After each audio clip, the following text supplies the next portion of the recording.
Hey guys, what is going on? So obviously with the major coming around, we're going to see some new strategies coming out. And even in the first stage where a lot of the best teams in the world aren't there yet, they're coming in tomorrow when the games start, there's still a few cool bits of theory crafting done by some of these teams in the challenges stage. And G2 was one of these teams that seemed to love a bit of theory crafting, particularly on cash. And we're going to see exactly what that looks like right now. So there's going to be smoke towards the A site, Body's going to be coming out, and obviously this is a bit of a pistol round. And there's going to be kills in here. Body does a nice job of getting these two openers. But there's a little bit more of this strategy which I want to break down in a second. I just want to show you guys the overview. Part of it comes to do with that nade and how G2 is setting up this round overall. And you see Kenny still has a full set of utility left once the bomb's planted. That's going to be for the retake there. And Shox has found himself in a little bit of a flank. So you can see a pretty basic execute with the smokes you'd normally expect, the back of red, and then also towards that default area. There's a little bit more to this strat, and G2 seem to have a very specific idea with how they want to set up this round. You can see, even with the players on the site, which will be a little bit more obvious in a second, they still managed to get the job done with some nice entries from Body. So here we are, back at the beginning of the round. And most of you probably know by now, playing retake on a pistol round is quite common from the CTs. And countering this seems to be the objective of G2 in this particular round. So this lineup here, which you've seen some Shox, that's actually going to be a smoke that just bounces over the top of the roof. That's going to be the default smoke that you normally just throw from within A main itself. We're going to see, not Kenny, but Jax is going to throw the other one for the back red. Most of you should know this one, but it's up on top of these pipes, and the lineup's going to be a little bit like so. So this is a pathway of Shox's smoke. You can see it travels through the air, and it's going to end up just bouncing towards that default position. Now, if we go back to Shox, he just flashed again for these players coming at A main, and you can see great camera angle from the thing, but anyone facing here towards quad or anything is going to be blind and forced off the angle, and this is where Body starts to come out of this position like so. Now, I'm more interested in the utility men. You saw what Body did before. So what's Kenny's job here? We can see he's just pulling out a nade, and because they expect maybe someone's playing this retake, he's about to nade truck and try and get some chip damage down on towards this area. So he pulls his nade, but he turns away quickly. And this is because they just spotted this player here towards quad. No one can really see it from the angle at the moment, but you can see Kenny pivots with that nade, comes back around, and he's going to dunk that right on top of this player here, right before Body ends up taking him out anyway. But you can see he gets the assist for it. Nice nade from Kenny. And basically, he was going to nade truck, try and do some damage on these players rotating in. They're not playing retake in this scenario, so it wouldn't have done too much. But you can see, even with the retake coming in with the 3 players from Vega, because the entries are so successful, G2 are able to continue with the strat. And we're going to see exactly how this one would have played out. So Jax is going to be the one coming out. He was the other utility man, remember. He's going to be netting towards truck, and you can see what this does towards Chopper. Even with the timing, that takes off a really healthy piece of 63 points of health before Kenny's going to smoke this back part of the site, and they're going to be flashing over and just trying to stop anyone retaking into the site. So you can see the smoke, you're going to see it when I throw this flash over. You see that makes the retake very difficult for any CTs. The smoke here obviously denying any entrance into the site from any retaking CTs. And simple as that, that's how they're using the utilities. They bought 3 sets of utility, they rely on the other players to get the entries, and of course, at a high level of play, Vega Squadron are pretty good individuals. They're going to be aimed for those headshots anyway. So if you get body shot a couple of times, you will be in a world of hurt with the utility players. But you can see if they are playing retake, G2 have set themselves up. Because this cash can be quite difficult to hold off in a 5v5 retake after plant for the T side. And obviously along with all this utility, you've seen the great damage from the nades from both Kenny and Jax. Is Shox the whole time.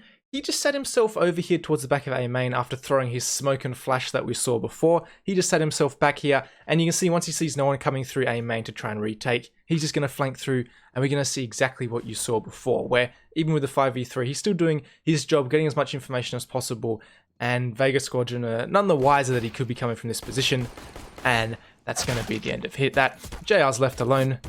They're giving him opportunities, but honestly, that's going to be a hard one for him to win. Now, just sticking with G2 quickly on cash and their theory crafting, we also this particularly fancy Molotov come out from Shox, which lands towards the sandbags. And to me, this is a good example of where theory crafting went a little bit too far. We saw him miss this Molotov multiple times. You saw the lineup. I'm not going to break it down for you guys, but it's going to be this running jump throw, just like that, and this one goes in towards the sandbags. And he hits it this time, but we saw him miss it multiple times throughout the event, meaning it's not very consistent. It's a hard Molotov running sideways, running jump throw.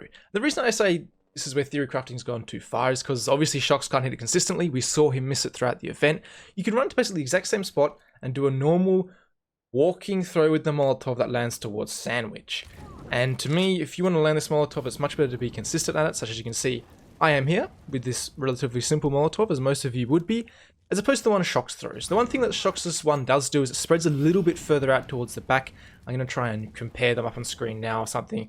One Molotov and then the Molotov I throw, so it's a little bit better as far as forcing that CT out, but the Molotov I throw is still good. It forces them way out of where they're comfortable. So maybe they're trying to gain that extra tiny little advantage pushing that CT back further, but I prefer the consistent Molotov myself that lands every time as opposed to the very complicated one which won't land every time. Sticking with the French, we saw an interesting fake come out from Vitality, using a strat that's already been made common by Astralis towards here. Hits the pit area. I'll show what it looks like in a second. They actually miss a couple of smokes Vitality, but they definitely use it to sell a bit of a fake. So from the CT's perspective, it looks a little bit something like this. The smoke's coming over towards that pit area. You can see they're about to land there. While this is going on, however, ZywOo's throwing support utility for the players to go back up towards B, and it's going to work quite well. They're going to end up with a 3 or 4v1 towards this B site coming in. They take a little bit too long to kill this first player. You can see it actually ends up having to be ZywOo come all the way around here and kill him. And it's looking quite good, 4v4 with the site, until they all decide they want to fight K's one by one. ZywOo takes the one-on-one. The Org is really good. I actually quite enjoy using the Org a little bit. And K's basically makes sure that they're not winning this round. But still an interesting round for me. I like the utility involved. I actually missed a little bit of ZywOo's, so we'll break that all down right now. And just for a little bit of context, we're going to go back to the previous major, where Strats was struggling 5 to 11 versus Rogue. Believe it or not, you probably think, oh, well, how did this happen? Well, this was the last major. And this is what the execute is supposed to look like from Vitality, what they're trying to fake, basically. So it's going to be this execute here. It's going to be Zip throwing the smoke out the balcony. It's going to be the flash out, and they're trying to get pit control, which is quite difficult in this scenario. He does a good job spraying through the smoke. But the execute is what Vici are worried about. There's a smoke wall, actually complete this time, unlike Vitality. So if you got no one in the pit, it's going to deny a lot of information, and then the Molotovs come out here towards the site itself. Even with the flash through the smoke, you're going to see Device picking that one up. And basically what this does is the whole site's basically Molotoved. You've got control of pit, site's Molotov off, and you try and take control of the site like that. So that's what Vitality are trying to replicate with their fake. So now that you're all caught up with everything Vici would know about this execute, I guarantee they know about this execute Astralis first through at the last major, so they're concerned about it, and they would probably have some kind of counter for if it does come in. Most teams seem to these days. Now, Vitality setting up this round as a whole is quite intelligent. You see there's definitely a goal behind it. Again, similar to those G2 rounds, where they completely leave banana control. They let Orman and Advent, they take full control of this banana, where they're going to do what any solid team would. They rotate one player away to help out towards A, and they leave this player spotting with his smoke or Molotov to really lock it down if Vitality decide to come back here towards this B site. And this is where the execute's going to come in from Vitality. Again, if they land the smokes, it denies a lot of information towards pit. So this is going to be the smokes coming in. They're going to be throwing smokes, a Molotov towards Graveyard from that Apps player in Apex. He threw a Molotov. I missed it. My observing's not the best. And we're going to see ZywOo is going to be the supportive player. The player we saw AWPing from the stairs. But I want you to just talk about quickly what this has done to Vici as a whole while this is coming in. So they've rotated the fourth player back over here, leaving Advent by himself towards B. Pretty standard stuff. That's the meta at the moment. Kaze is in here towards this area of the map with the execute coming in. You can see Orman's thinking, all right, I can help in here towards A, where the execute or the fake has been coming in from Vitality. Because I have my player covering Arch, I'm safe to do so, helping towards A. Now, what does this do? This forces the rotations to be a lot further away for Advent in this scenario. So ZywOo's smoke's going to look a little bit something like this. It's a smoke in here that lands towards CT before he throws a flash over to force this player off the line. So you can see he's blind right now. He's forced to back off. You see that smoke landing towards CT, and he's going to smoke off himself. There's another smoke over from ZywOo.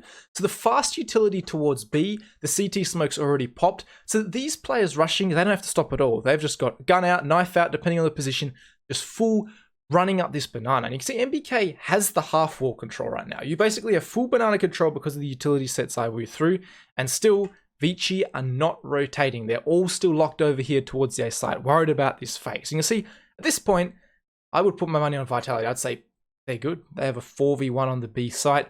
You can see MBK has some utility to re-smoke CT and whatnot. So they're going to come in here. Unfortunately for them, they just take a little bit too long to kill Advent. You see MBK goes down, and the rest of the players seem a little bit scared. RPK gets jiggled off a little bit. Eventually, ZywOo takes this player out, but just these 2 seconds, or 1 or 2 seconds that Advent managed to delay here is enough time for Kays to rotate in, and we saw exactly what he did. Unfortunately, MBK also the player to go down in this scenario with the one with the utility, as I pointed out. You can see a little bit lucky as well for Kays. You can see ZywOo, he's ready to pick this. He could have just seen the player. He's forced to back off. I don't think he actually saw him. That's a demo thing where I pause it and one player keeps moving. He didn't actually see him in the VOD. I've watched it. You'll have to trust me on that one. However, RPK does get taken out by Kays, which means that ZywOo comes back. And again, he ends up losing this 1v1. And at this point, the smoke has faded towards CT as well. You can see right there, Alex is going to be struggling in this scenario. And basically because Kays wins these fights and Advent delays just that extra 1 or 2 seconds, even with the delay, I mean, Kays, if he just loses that 1v1, it's still a good round for Vitality. So they end up losing this round overall, and Apex ends up wondering what the heck happened over there towards B. So I think the execute itself, the idea was very good. You saw how it funneled the Vici players towards A. Advent was all by himself for such a long time. That's why I'm showing it to you, because I still think it's a solid strategy, and it obviously worked in this scenario, except for the kills not going your way, which is probably a big part of CS. So it doesn't go your way, still a nice idea, and one I thought you guys would definitely like to see, especially that smoke that's from T-spawn in towards that CT area. I'll show it again right now, the whole thing. Pretty useful one if you want to rush B on any kind of round. Now the last thing I want to go over with you guys was actually a CT setup from Renegades and how they end up retaking this A site. So it's going to be a very heavy ramp setup initially. You got Liaz in here towards the actual ramp itself, JKS tucked in here behind these boxes, and then you got Grat holding this elbow corner. Azar is outside, he's the player patrolling out here, and Jacob's playing incredibly passive on here towards Heaven. So basically, Sergey can do exactly what he does here. He just waltzes out to the A side and he's thinking, where are the CT players? And you can see they're not entirely sure. When this bomb comes out, they're a little bit hesitant. They're like, is this a trap? But what's going on? Why is there no one here towards their sides? Is someone going to fly up vent? Is Annex a massive problem? But you can see eventually, Alexi B is going to end up using his smoke after planting the bomb once they've got it locked down. And this is when the Renegades start to rotate in. Obviously very thorough in checking the different positions, making sure no one is flanking through any of these areas, before Liaz is the last player coming up this ladder. And it's this retake right now that I really like, because when you think about after plant for the T side, if you're in a 5v5, you're going to definitely lock down lobby, such as X7 is in this scenario. You often might have 2 players even back here. And the positions on the A side itself are very limited after plant. You can see these players are, well, they're occupying them. They've got the player here behind Silo. They've got Aerial in the CT vent area. And they've got Alexi B in the position where if you have that, that hut covered off, you can easily defend Heaven and pivot very well from this position. And then Alu's the last player. He's outside lurking, making sure nothing come on, maybe trying to come late towards this Annex position. So what do Renegades know? They know they probably have the man advantage, if not a 4v4 coming at Heaven in this scenario. So I want you to see from Alexi B's point of view exactly what happens here. So Grat's going to nade the very common spot behind that box. And then look at how they all come in this scenario. Renegades have definitely thought this out, and they've all spread out in different directions. It's a very well planned setup for them. They know all the different reactions to what's going on, and it makes everything very difficult for these players. Grat's the player dropping. Notice he has the kit. This is very smart because they don't want the players, any of the up in the rafters players, say he gets killed with the kit up there, it bounces up there, could be the difference between winning the round. So it's very smart to have him the player dropping and being the one fighting Sergey. And you can see, just by the way they all fan out here, the kills are going to go all in their direction. So they're going to trade these different positions. The player in CT vent and Aerial, he's being double peaked because Grat won his fight. See 2 players in this position. Liaz is wrapping around the silo, dealing with Alexi B's spot. And Jacob got taken out by that player in the CT vent. It's going to be quite an easy kill from Aerial. And just like that, they have a 4v2. Also notice, as those smokes, or as those players flooded through Heaven, Azza stuck his way through the smoke. Just applying that extra bit of pressure. Maybe anyone who was fighting in front of this door, say you were playing that T-vent area, that could have been a position that was troubling for them. But you can see, just because so many players were flooding out here towards Heaven, it makes things also very difficult for the T side to defend, all those players coming through Heaven. So well thought out round in total from Renegades. And yeah, I'm going to finish that one off. Players from my home country. I hope you guys enjoyed the video. Make sure to like and subscribe if you did enjoy this kind of content. And I'll catch you all in the next video.